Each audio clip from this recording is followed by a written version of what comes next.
One problem two solution.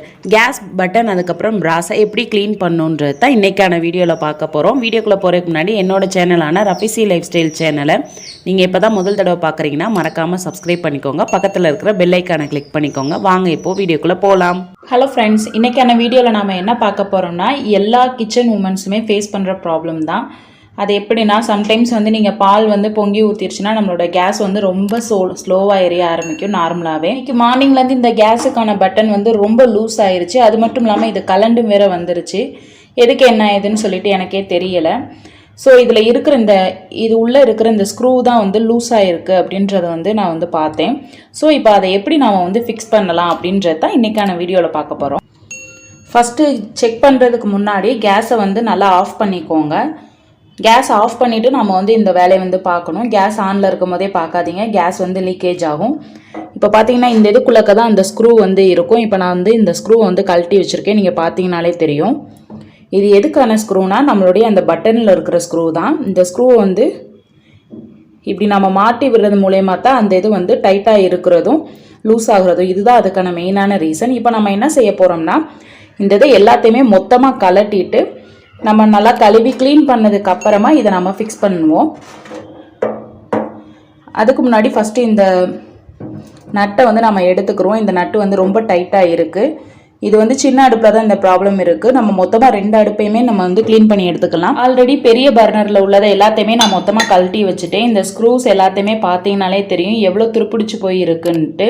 ஒரு 6 months once நம்ம இதை கழுவி வச்சோம்னா இந்த ப்ராப்ளமே வராது. நம்ம பால் ஏதாவது வச்சுருந்தோம்னா பொங்கி ஊற்றுறதுனால என்ன ஆகும்னா, இந்த இதில் கருப்படிக்கிறதுனால கேஸ் வராது சரியா. அதனால் என்ன ஆகும்னா, உங்களுக்கு சரியாகவே கேஸ் ஹை ஃப்ளேமில் வச்சாலுமே ரொம்ப லோ ஃப்ளேமாக இருக்கும். நீங்கள் பார்த்தீங்கனாலே தெரியும் அந்த எஜ்ஜில் எவ்வளோ கருப்பாக இருக்குன்ட்டு. இந்த எஜ்ஜு எல்லாத்தையுமே நம்ம க்ளீன் பண்ணி எடுத்துடலாம். இப்போது நம்ம ஃபஸ்ட்டு க்ளீன் பண்ணும்போது இந்த வெளி பக்கத்தில் இருக்கிற துருவை நாம் எப்பயும் போல் இந்த ஸ்க்ரப்பரை வச்சு க்ளீன் பண்ணிடலாம். ஆனால் உள்ளே இருக்கிறது க்ளீன் பண்ணுறது கஷ்டம். ஏன்னா இது உள்ளே போகாது, நம்ம கை மாட்டிக்கிறோம், எல்லாமே இருக்குது. அதனால இந்த மாதிரி ஒரு சின்ன பிள்ளைங்க ப்ரஷ் நீங்கள் வாங்கிக்கோங்க. சப்போஸ் யூஸ் பண்ண பழைய ப்ரஷ் இருந்தாலுமே அதை கூட நம்ம யூஸ் பண்ணிக்கிறலாம். ஃபஸ்ட்டு நம்ம இந்த வெளிப்பக்கத்தை க்ளீன் பண்ணி எடுத்துக்கலாம். இது க்ளீன் பண்ணுறதுக்கு கொஞ்சம் கஷ்டமாக தான் இருக்கும். ஏன்னா ரொம்ப நாளாக இது அப்படியே இருந்ததுனால க்ளீன் பண்ணி எடுக்கிறதுக்கு கொஞ்சம் கஷ்டமாக தான் இருக்கும். இப்போ பார்த்தீங்கன்னா ஓரளவுக்கு நான் க்ளீன் பண்ணியிருக்கேன். ஃபஸ்ட்டு இருந்ததுக்கும் இதுக்கும் டிஃப்ரென்ஸ் இருக்கிறது உங்களுக்கு தெரியலாம். இந்த இடம்லாம் ஃபஸ்ட்டு கொஞ்சம் கருப்பாக இருந்த மாதிரி இருந்துச்சு. இப்போ பார்த்தீங்கனாலே ஓரளவுக்கு நல்லா க்ளீனாக இருக்குது. இப்போ இந்த எஜ்ஜுக்குள்ளக்கு எப்படி க்ளீன் பண்ணலாம்னு சொல்லிட்டு பார்க்கலாம். நீங்கள் உங்களோட ரெகுலராக யூஸ் பண்ணுற விம் லிக்விடோ எந்த லிக்விட் வேணாலும் எடுத்துக்கலாம். தண்ணி கலக்காமல் அந்த லிக்விடை மட்டும் எடுத்துக்கோங்க. எடுத்துகிட்டு இந்த மாதிரி ப்ரஷ்ஷை உள்ளே விட்டு இப்படி தேய்ச்சிக்கிட்டே இருந்தீங்கனாலே அந்த கருப்பாக இருக்கிறது கொஞ்சம் கிளியர் ஆகும். ஒரு கொஞ்சம் நேரம் நீங்கள் இந்த மாதிரி க்ளீன் பண்ணிக்கிட்டு இருக்கலாம். அப்படி இல்லைன்னா நீங்கள் இந்த மாதிரி ரப் பண்ணி வச்சுட்டு கூட ஒரு கொஞ்சம் நேரம் நீங்கள் ஊற போட்டு வச்சுட்டிங்கனாலும் கூட அந்த கரை கிளியர் ஆகிறதுக்கான சான்சஸ் ரொம்ப அதிகமாக இருக்குது. நீங்கள் ஆரம்ப ஸ்டேஜ்லேயே நீங்கள் இதை க்ளீன் பண்ணிக்கிட்டே இருந்தீங்கன்னா உங்களோட கேஸ் பர்னர் ரொம்ப நல்லா எரியும். சப்போஸ் நீங்கள் ரொம்ப கருப்படிச்சு நல்லா பொங்கி ஊற்றி நீங்கள் க்ளீன் பண்ணணும்னு நினச்சிங்கன்னா அதை கொஞ்சம் எடுக்கிறதுக்கு கொஞ்சம் கஷ்டமாக தான் இருக்கும். இது நான் ஸ்டார்டிங் ஸ்டேஜுன்றனால எனக்கு இதை க்ளீன் பண்ணுறது கொஞ்சம் ஈஸியாக இருக்குது. இப்போ நீங்கள் பார்த்தீங்கனாலே தெரியும், ஃபஸ்ட்டு இருந்ததுக்கு இதுக்கும் எவ்வளோ அழுக்கு வருதுன்னு சொல்லிட்டு தெரியும். ஃபஸ்ட்டு இதை நம்ம தண்ணியில் லைட்டாக கழுவி எடுத்துக்கலாம். அதுக்கப்புறம் ரெண்டாவது நம்ம மறுபடியும் க்ளீன் பண்ணலாம்.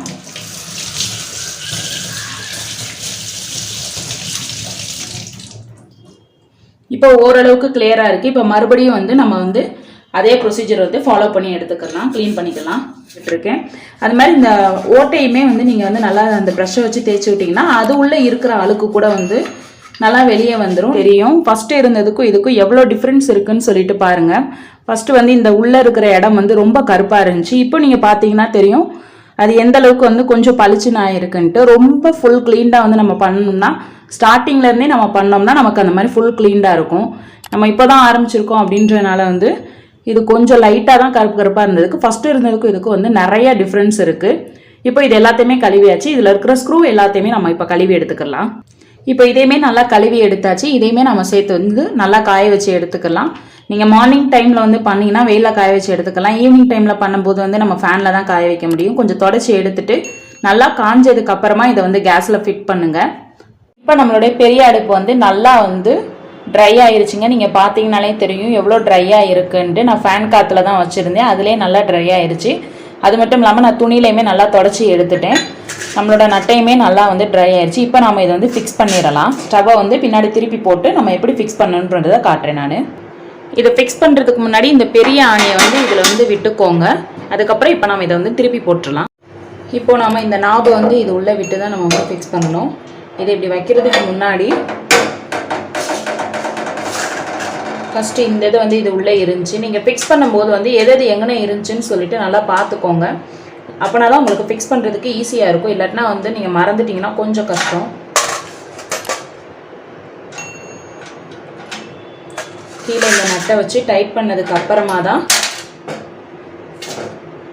மேலே வந்து இன்னொரு நட்டு வந்து வரும். இதை நம்ம இப்போ வந்து டைட் பண்ணி எடுத்துக்கலாம். இதை இப்போ நல்லா நான் டைட் பண்ணிட்டேன்.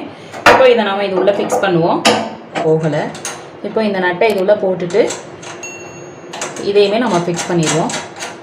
நம்மளோட சின்ன கேஸ் பர்னரையுமே நான் நல்லா கழுவி எடுத்துட்டேன். இதில் எந்த விதமான டஸ்ட் இல்லாதனால இதை கழுவுறதுக்கு ரொம்பவே ஈஸியாக இருந்துச்சு. அதே மாதிரி நட்டையுமே நல்லா ஓரளவு கழுவி எடுத்துட்டேன். இப்போ நம்ம இது எல்லாத்தையுமே நல்லா காய வச்சு எடுத்துக்கிறோம். இப்போ இந்த சின்ன நட்டு கலண்டிருந்ததுனால தான் நம்மளுடைய இந்த பட்டன் வந்து ரொம்ப லூஸாக இருந்துச்சு. இப்போ இதை எப்படி ஃபிக்ஸ் பண்ணலான்னு சொல்லிட்டு பார்க்கலாம். இது உள்ளே வந்து ஒரு ஸ்ப்ரிங்கு மாதிரி இருக்கும். ஃபஸ்ட்டு இந்த ஸ்ப்ரிங்கை வந்து இது உள்ளே விட்டுக்கிறணும். விட்டதுக்கு அப்புறமா இந்த ஹோல் இருக்க முனையை தான் வந்து இது உள்ளே வந்து விடணும். நாம் விட்டுட்டு இதை இப்போ நம்ம வந்து திருப்பி போட்டுடலாம். திருப்பி போட்டுட்டு தான் இந்த இதை வந்து நாம் வந்து மாட்ட முடியும். ஸோ இப்போ நீங்கள் பார்த்தீங்கனாலே தெரியும், இந்த நட்டை வந்து நான் ரிமூவ் பண்ணிட்டேன். நம்ம கீழே வந்து அந்த ஸ்ப்ரிங்கு வச்சுருக்கனால அதை அழுத்துறதுனால இது வந்து கீழே இறங்கும். ஸோ இந்த நட்டை வந்து இது உள்ளே கொடுத்து நம்ம மாட்டணும். 1000 ரூபா வேற பெட்டு இருந்துச்சே, போச்சா? ஆஹா, மாட்டிட்டாரே. ஸோ இப்போ நம்ம அந்த ஸ்க்ரூவை டைட் வச்சோம்னா நமக்கு அந்த லூஸாக இருக்கிறது வந்து கிளியர் ஆயிரும். கொஞ்சம் டிஃபிகல்ட்டான வேலை தாங்க. வெற்றிகரமாக இந்த நட்டை என் கணவர் நல்லா மாட்டி கொடுத்துட்டாரு. அவ்வளோதாங்க, அது வந்து மாட்ட முடிஞ்சது. கொஞ்சம் எக்ஸ்ட்ரா இருக்க தான் செய்யும், காயம்பட தான் செய்யும். என்ன செய்யறது? இந்த பட்டனை இன்னைக்கு நம்ம மாட்டி முடிச்சாச்சு. வெறும் இந்த 2 பொருட்கள், அப்புறமா ஒரே ஒரு கத்தி மட்டும் அந்த லாஸ்ட்டாக யூஸ் பண்ணதுங்க. இதை வச்சு தான் நம்ம வந்து இது எல்லாத்தையுமே டைட் பண்ணி முடிச்சாச்சு. மேக்ஸிமம் நீங்கள் பாலை பொங்காமல் பார்த்துக்கிட்டிங்கனாலே நம்மளுடைய பர்னர் வந்து ரொம்ப லாங் லாஸ்டிங்காக இருக்கும். உங்களோட கேஸ் பட்டனுமே இந்த மாதிரி லூஸாக இருந்துச்சுன்னா டைட் வச்சுக்கோங்க. அதே மாதிரி அந்த பர்னருக்கான ஸ்டாண்டையுமே நீங்கள் கழுவி எடுத்துக்கிட்டிங்கன்னா உங்களோட பர்னருமே ரொம்ப லாங் லாஸ்டிங்காக இருக்கும். இந்த வீடியோ உங்களுக்கு பிடிச்சிருந்துச்சுன்னா லைக் பண்ணுங்கள், ஷேர் பண்ணுங்கள். மறக்காமல் ரஃபிசி லைஃப் ஸ்டைல் சேனலை சப்ஸ்கிரைப் பண்ணுங்கள். பக்கத்தில் இருக்கிற பெல் ஐக்கானுமே கிளிக் பண்ணுங்கள். அப்போ தான் நான் தொடர்ந்து போடுற வீடியோஸ் எல்லாமே உங்களை வந்து சேரும். தேங்க்யூ.